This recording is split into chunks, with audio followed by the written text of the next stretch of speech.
The massive screen in Earth's United Defense Command Center flickered with an incoming transmission.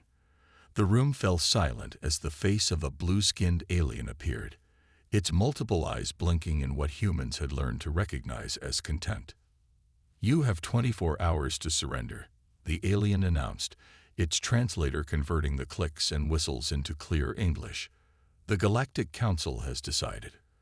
Earth will be integrated into our hierarchy, or it will be removed from the galaxy's maps entirely." Admiral James Stone stood at the center of the command room, his weathered face showing no emotion. At 65 years old, he had spent the last 3 decades preparing for this exact moment. Around him, younger officers watched nervously, but the old admiral merely smiled. "High Counselor," Stone replied, his deep voice steady and calm. "We reject your demands." The alien's eyes blinked rapidly. "You cannot be serious. Your species has barely reached the stars. Your ships are primitive. Your weapons are laughable. The Council's smallest patrol fleet could turn your cities to ash." Stone's smile grew wider. "Perhaps you'd like to see what Earth has been working on for the past 50 years. He pressed a button on his command console. The view screen split, showing a massive orbital shipyard hidden behind Earth's moon. The protective doors were slowly opening, revealing what lay inside. The alien leader's multiple eyes widened. Impossible. From the darkness of the shipyard emerged the HMS Prometheus. The battleship was unlike anything the galaxy had ever seen. 3 miles long, its black hull seemed to absorb light itself. No visible weapons dotted its surface, but something about its sleek design made even the alien counselor lean back in his seat. "While you thought we were struggling with basic spaceflight," Stone explained, "we were building this. The most advanced warship ever created. We knew the Council would come for us eventually. We prepared. That vessel is nothing compared to our fleets," the alien leader stammered, but his voice had lost its confidence. "We have thousands of ships. Quality over quantity, Counselor. You'll find the Prometheus is full of surprises." Stone's expression hardened. "We wanted peace. We would have gladly joined your council as equals. But we will not bow. We will not surrender. And if you force this fight, you will learn why humanity has survived everything our harsh world has thrown at us." The alien leader's face showed a mix of anger and fear. "You have made your choice then. The Council's advance fleet is already approaching your solar system. Let us see if your single ship can stand against 100 of ours." The transmission cut off. Around the command center, officers burst into action, preparing for the coming battle. But Stone remained calm, watching the Prometheus move into position near Earth's orbit. Captain Robert Ward's voice came through the command center speakers. "Prometheus is ready, Admiral. All systems are green. The quantum core is stable, and the nano-hull is responding perfectly." "Very good, Captain." Stone looked around the room at the faces of his officers. Some showed fear, others determination. "Remember this moment," he told them. "For 50 years, we worked in secret. We put aside our differences. Every nation contributed their best scientists, their resources, their brightest minds. While they watched us fumble with primitive rockets, we were building something that would change the galaxy forever." He turned back to the main screen, watching as the massive battleship moved with impossible grace for its size. "The Council thinks they know humanity. They think we're primitive, divided, weak. They're about to learn how wrong they are." Warning lights flashed across the command center. Long-range sensors had detected the Council's advance fleet entering the solar system. 100 ships, each carrying enough firepower to level a continent, were approaching Earth. Stone straightened his uniform. "Captain Ward, you have permission to engage when ready. Show them what humanity can do." The Prometheus turned toward the incoming fleet, its hull gleaming in the sunlight. In less than an hour, the galaxy would learn that humanity was not to be underestimated. The age of Earth's submission to alien powers was over.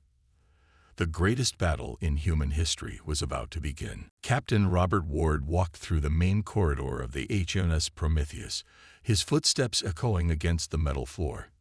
Even after 3 years of commanding the ship during secret tests, its size and power still amazed him.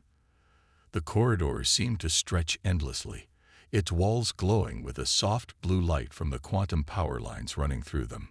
"Status report," he called out as he entered the bridge. The command center of humanity's greatest achievement was a marvel of engineering. Holographic displays filled the air, showing every detail of the massive ship. "All systems are running perfectly, Captain," First Officer Lisa Miller reported. Her hands moved quickly over the control panels. "The quantum fusion core is stable at 95% power. The nano-alloy hull is responding to all tests." Ward nodded, taking his place in the command chair. The seat adjusted automatically to his position, neural interfaces connecting to his uniform. Through these connections, he could feel the ship as if it were part of his own body. "Show me the weapon systems," he ordered. The main display changed, revealing the hidden power of the Prometheus. What looked like a smooth, weaponless hull from the outside was actually packed with humanity's most advanced technology. Panels would slide open to reveal gravity beam projectors, capable of tearing enemy ships apart at the atomic level. Quantum torpedoes waited in their launch bays, each one containing enough power to match a small sun. "The Council thinks we're defenseless," Ward said to his crew. "They don't know that we've been studying their technology for decades. Every time they thought they were observing our primitive attempts at spaceflight, we were actually scanning their ships, learning their weaknesses." The bridge crew worked with practiced efficiency. They had trained for years for this moment, running countless simulations. But this would be different. This would be real combat against an enemy that had dominated the galaxy for thousands of years. "Engineering reports quantum shields are at full power," announced Technical Chief Jack Thompson from his station. "The nano-hull is primed and ready. Even if they manage to damage us, the hull will repair itself faster than they can hurt it." Ward smiled. The nano-hull was perhaps their greatest achievement. Billions of microscopic robots worked together, constantly maintaining and repairing the ship's exterior. Traditional weapons would be useless against it. "Sir," called out Sensor Officer Tom Hayes, "I'm detecting the Council fleet. They're forming an attack pattern. Their energy readings are off the charts." The main screen showed the approaching enemy ships. They were beautiful in their own way, all sleek lines and glowing energy weapons. Each one had probably won dozens of battles against other alien races, but they had never faced anything like the Prometheus. "All hands to battle stations," Ward ordered. Red lights pulsed throughout the ship as the crew prepared for combat. "Power up the gravity wells, but keep them hidden. Let's see what they try first." The enemy fleet spread out in a classic attack formation. Their ships looked tiny compared to the Prometheus, but Ward knew better than to underestimate them. Each one carried weapons that could destroy a small planet. "They're hailing us," Miller reported. On screen, the alien fleet commander appeared on the display. Like the Council leader, he had blue skin and multiple eyes, but his expression showed only confidence. "Human vessel," the alien announced, "power down your systems and prepare to be boarded.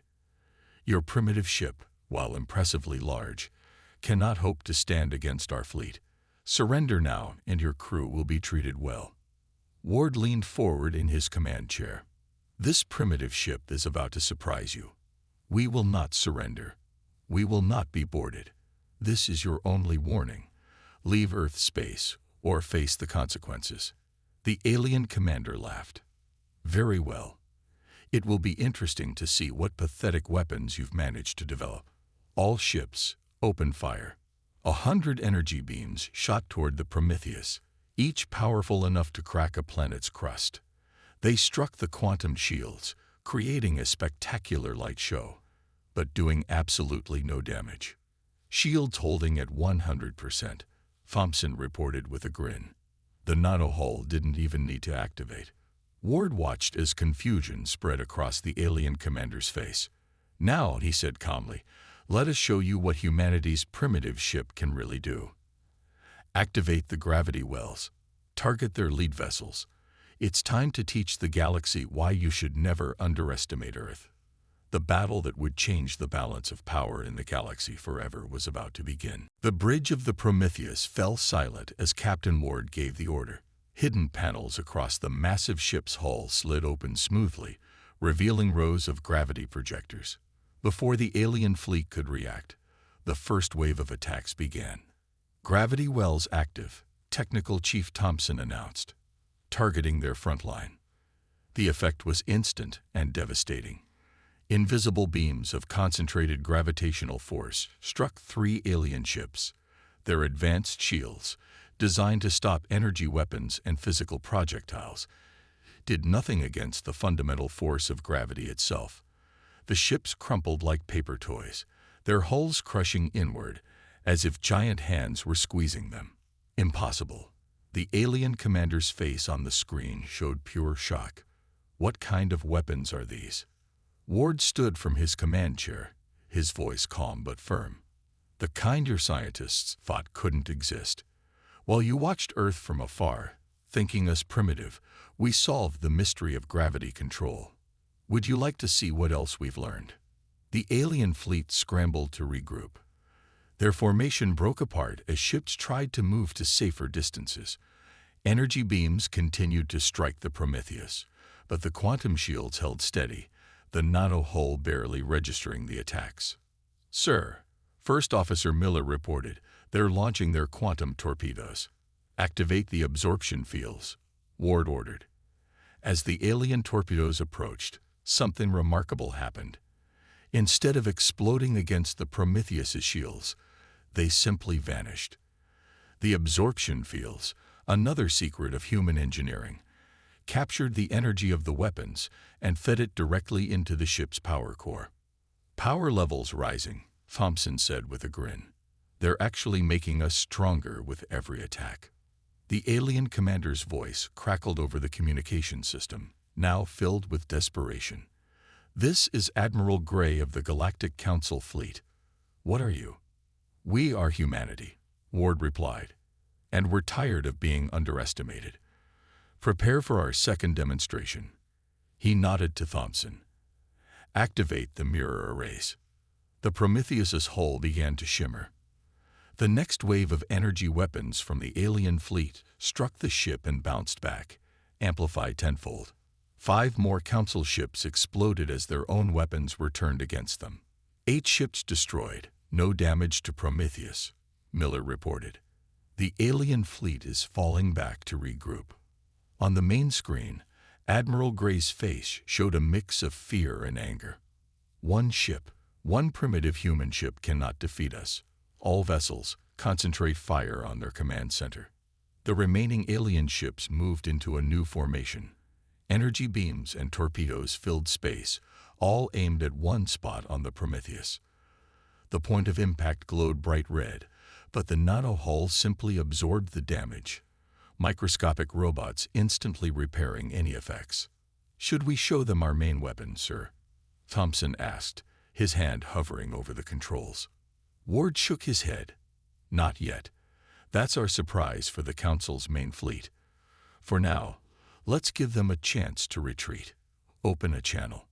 Admiral Gray's face appeared again, now showing visible signs of stress. "What do you want, humans?" "We want what we've always wanted," Ward replied. "Peace, equality, respect. Your fleet of 100 ships just lost 8 vessels to a single Earth ship, and we haven't even shown you our full capabilities. Take this message back to the Council. Earth is not primitive. We are not weak, and we will not bow." The alien admiral's multiple eyes blinked rapidly. This changes everything. The Council must know of these developments." "Then go," Ward said. "Tell them what you've seen here. Tell them that the next time they send ships into our solar system, we won't be so merciful." The alien fleet began to retreat, their ships moving quickly away from Earth. On the bridge of the Prometheus, the crew cheered, but Ward remained serious. "Don't celebrate yet," he warned them. This was just their advance fleet. The real battle is still to come. The Council won't accept this defeat easily. As if confirming his words, the long-range sensors began to beep urgently. First Officer Miller's face paled as she read the data. "Captain," she said, "they're calling in the World Breaker fleet. 1,000 ships, all heading toward Earth." Ward nodded grimly. "And now the real test begins. Alert Admiral Stone. Tell him it's time to show the galaxy everything we can do." The Grand Chamber of the Galactic Council buzzed with panic. Hundreds of alien representatives from different species filled the massive room, their voices mixing in a chorus of different languages. The normally orderly assembly had dissolved into chaos after receiving Admiral Gray's report. On the central platform, High Commander Wilson of Earth stood calmly. The human representative wore a simple black uniform with Earth's new emblem. The Prometheus silhouetted against a rising sun. Around him, the council members argued loudly. "One ship," shouted a red-skinned council member, pounding his fist on his desk. "One human ship destroyed 8 of our most advanced vessels. They must have stolen the technology," another alien declared, his crystalline body glowing with anger. "Humans are too primitive to develop such weapons." The council leader, the same blue-skinned alien who had demanded Earth's surrender, raised all 4 of his hands for silence. The chamber gradually quieted down. "High Commander Wilson," the council leader spoke, his voice echoing through the chamber. "How long has Earth been deceiving us?" Wilson smiled slightly. "We never deceived you. You deceived yourselves. You saw what you wanted to see. A primitive species struggling to reach the stars. Your pride blinded you to the truth." He pressed a button on his wrist device, and a hologram appeared above the chamber. It showed the Prometheus in action, its gravity weapons crushing council ships like toys. "For 50 years, Wilson continued, every nation on Earth worked together in secret. While you watched our clumsy rockets and laughed, we were studying your ships, learning your weaknesses. The Prometheus is just the beginning of what humanity can do." The chamber erupted again, but this time in fear rather than anger. The council leader raised his hands once more. "You must understand our position," he said to Wilson. "The council has maintained peace in the galaxy for 10,000 years. We cannot allow a single species to possess such powerful weapons." "Then you leave us no choice," Wilson replied. "Your World Breaker fleet is already heading to Earth. 1,000 ships against our 1. But I warn you, the Prometheus has not yet revealed its true power." A tall, insectoid alien stepped forward. "You speak of peace, yet you build weapons that could destabilize the entire galaxy. The World Breaker fleet will restore balance. Your ship, impressive as it is, cannot stand against 1,000 of our best vessels." Wilson's expression hardened. "Here are Earth's terms for peace. First, we take our rightful place on this council as equals. Second, all threats against Earth cease immediately. Third, we share some of our technological advances with peaceful species. You dare to make demands." The council leader sputtered. "When our fleet arrives." "When your fleet arrives," Wilson interrupted, "you will either accept our terms, or you will witness power beyond anything you've imagined. The choice is yours." He turned to leave, but stopped at the chamber's entrance. "Oh, and one more thing. The Prometheus you saw in battle. It's our test model. Our first attempt. Think about that before you continue this fight." The council chamber exploded into chaos once again. Some members were calling for immediate surrender to Earth's demands. Others demanded the World Breaker fleet attack at full strength. Still others began making plans to ally themselves with this surprisingly powerful human race. In orbit above the Council's capital world, the Prometheus waited silently. Its presence was a constant reminder of how badly the Council had underestimated humanity. Captain Ward stood on his bridge, watching the political drama unfold on his screens. "Orders from Earth Command, sir," First Officer Miller reported. "We're to return home immediately. The World Breaker fleet will reach our solar system in 48 hours. Ward nodded. plot a course for Earth. Maximum speed. He turned to his crew, seeing determination in their eyes. The Council thinks they've seen what we can do. They haven't seen anything yet. As the Prometheus disappeared into faster-than-light travel, the Council leader watched from his private chamber, his multiple eyes filled with worry. In 10,000 years of ruling the galaxy, the Council had never faced a species like humanity. For the first time in their long history, they faced a choice: accept humans as equals, or risk losing everything in a war they might not win. The next 48 hours would determine the fate of the galaxy. Near Jupiter's orbit, the HMS Prometheus waited alone. The giant gas planet loomed behind it, its vast storms providing a dramatic backdrop for what would become the most important battle in human history. Captain Ward stood at his command station, watching as the sensors detected the approaching world-breaker fleet.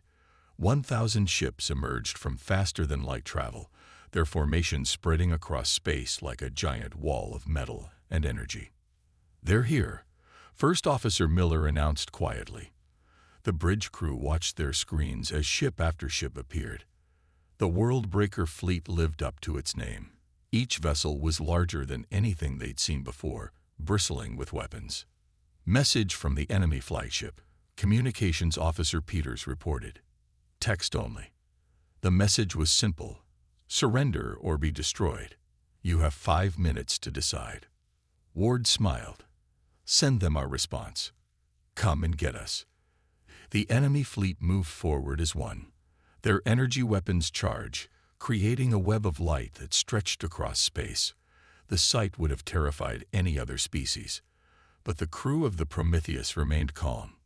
"Sir," Technical Chief Thompson called out, "permission to activate the Singularity Core." Ward nodded. "Granted. Show them what humanity's greatest weapon can do." Deep within the Prometheus, the ship's true power source hummed to life. It wasn't just a quantum reactor. It was humanity's greatest achievement, a controlled black hole, contained by fields of pure energy, ready to bend reality itself. The enemy fleet opened fire. Thousands of energy beams and torpedoes streaked across space. The Prometheus's quantum shields flared bright blue, absorbing the massive attack. "Shields holding at 90%, Miller reported. "Minimal drain on main power." "Singularity Core at full power," Thompson announced. "Ready on your command." Ward took a deep breath. "Target their center formation. Activate primary weapon." The front of the Prometheus split open like a blooming flower, revealing a massive barrel that seemed to drink in the light around it. For a moment, nothing happened. Then space itself began to twist. A controlled beam of gravitational force, powered by the artificial black hole at the ship's heart, shot out. Where it touched the enemy fleet, ships simply ceased to exist. Their matter was compressed to the size of atoms, crushed by forces they had no defense against. 150 enemy ships destroyed in first attack, Miller reported, her voice filled with awe. The world-breaker fleet scattered, their perfect formation breaking apart in panic. But they weren't defeated yet. Hundreds of ships regrouped, launching a coordinated attack that made their previous assault look like child's play. This time, some of their weapons got through. The Prometheus shuddered as parts of its hull were damaged, but the nano-robots in the hull were already repairing the damage, faster than the enemy could cause it. "Hull integrity at 85% and rising," Thompson called out. "The nano-repair systems are working perfectly."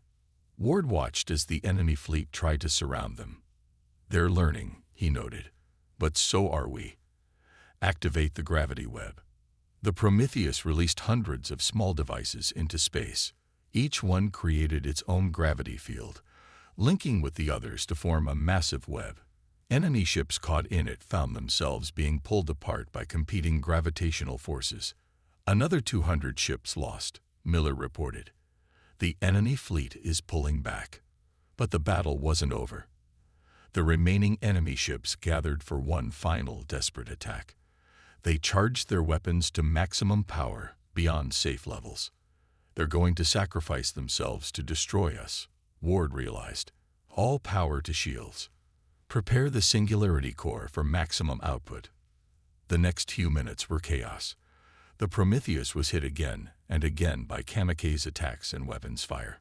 Its hull glowed red-hot, then white-hot, as the nanorobots worked frantically to repair the damage. Hull integrity dropping. Thompson shouted, "We can't take much more of this." Ward gripped his command chair. "Release full Singularity Core power." Now, the artificial black hole at the heart of the Prometheus pulsed once. A wave of pure gravitational force expanded outward in all directions. When it passed, 300 more enemy ships were gone, crushed into cosmic dust. The remaining world-breaker ships froze in space. For a moment, complete silence filled the bridge of the Prometheus. Then a message came through. We surrender. The Council accepts Earth's terms."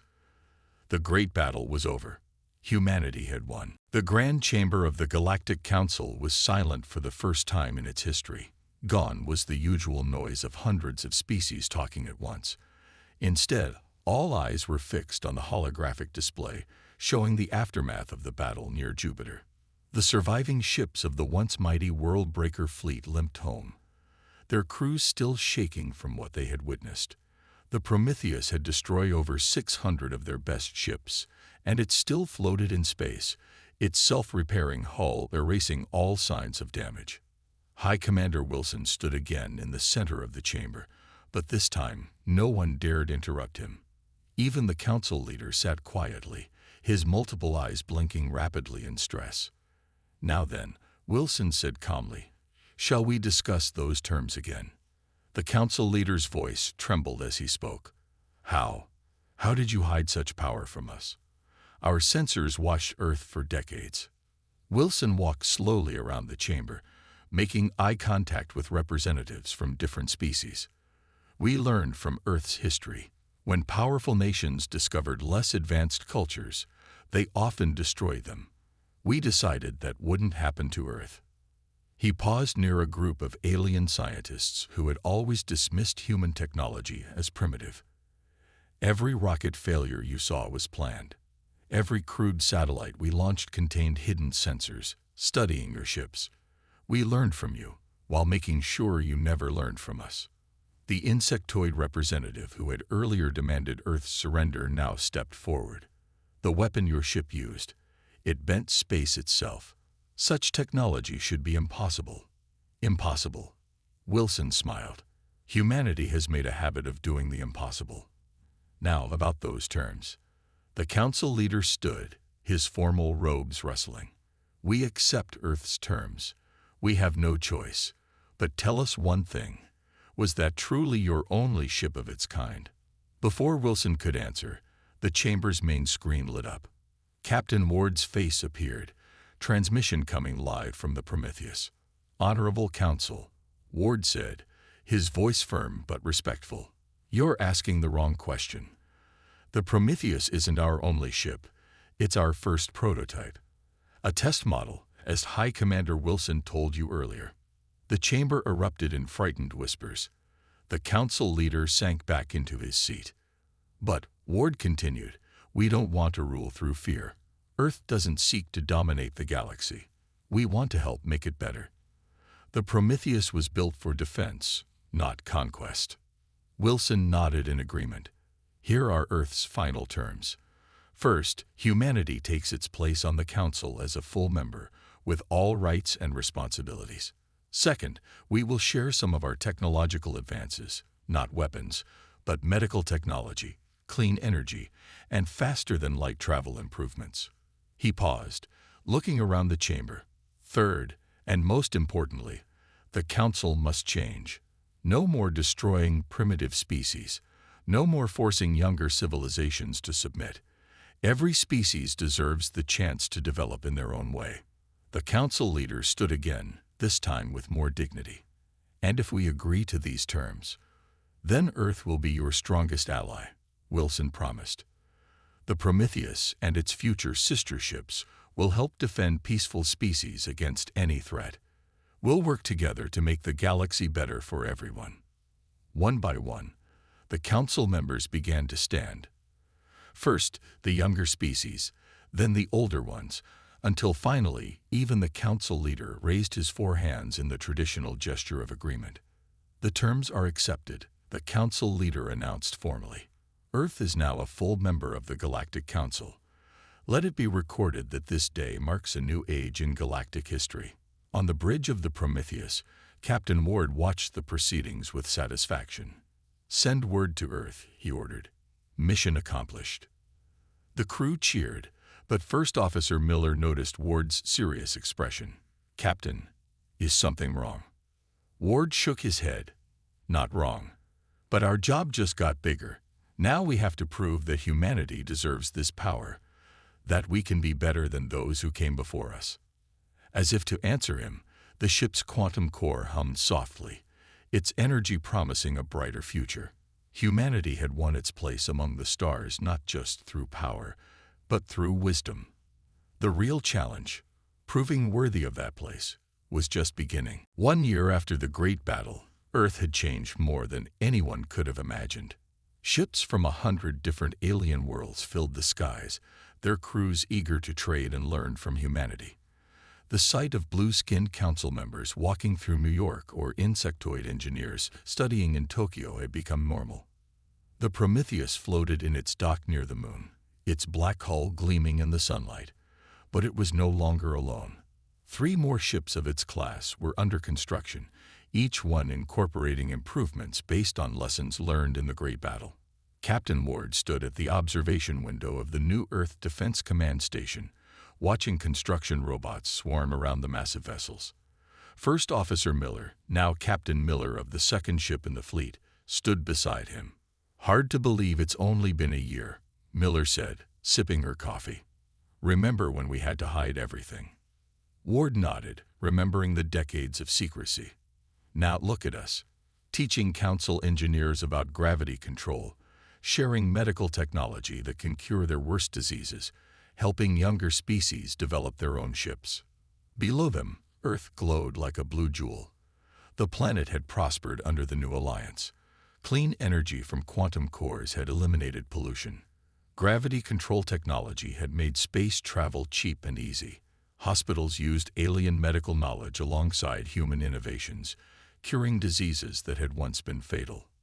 A young lieutenant rushed into the observation room. "Captain Ward, sir. The council leader is ready for the ceremony." Ward straightened his uniform. Today was important. The official launch of the Galactic Defense Force, a new organization that would protect peaceful species throughout the galaxy. The Prometheus would lead this force, with ships from other worlds serving alongside it. The main ceremony hall was packed with representatives from hundreds of worlds. The council leader stood at the podium, his formal robes sparkling with light. Behind him, a massive window showed the Prometheus and its sister ships. 1 year ago, the council leader began, "We thought we knew everything about power and progress. We were wrong. Humanity taught us that true strength comes not from dominating others, but from protecting them." He gestured to the ships outside. "Today, we create something new. The Galactic Defense Force will not serve any one species or government. It will protect all peaceful worlds, guided by human innovation and council wisdom." Admiral Stone, now gray-haired but still strong, took the podium next. "The Prometheus was built because we feared we would need to defend ourselves. Now it will defend others." Each ship in the new fleet carries crews from multiple species, working together. The ceremony continued as ships from different worlds took their places alongside the human vessels. The new fleet was impressive. Council technology combined with human innovation had created ships more advanced than either species could have built alone. Later, back on the Prometheus's bridge, Ward prepared for his first mission as fleet commander. The ship had been upgraded, its systems improved with help from alien engineers who had once dismissed humans as primitive. "Fleet reports ready, sir," his new first officer, a young council member named Blue Sky, reported. His multiple eyes showed excitement rather than the old council arrogance. "Very good," Ward said. "Signal all ships. We're heading to the outer rim." There's a young species, they're being threatened by pirates. Time to show them they're not alone anymore. As the fleet prepared to depart, Ward thought about how much had changed. Humans and aliens worked side by side on his bridge. The council had transformed from a group of arrogant rulers into true leaders who helped younger species grow. The Prometheus's quantum core hummed to life, its controlled black hole ready to bend space once again. But this time, it wasn't for war. It was for peace. All ships report ready, Blue Sky announced. Ward smiled. Then let's make history again. Fleet, prepare for faster-than-light jump. The galaxy's waiting for us. The ships vanished into the darkness of space, leaving Earth behind, but carrying its spirit with them.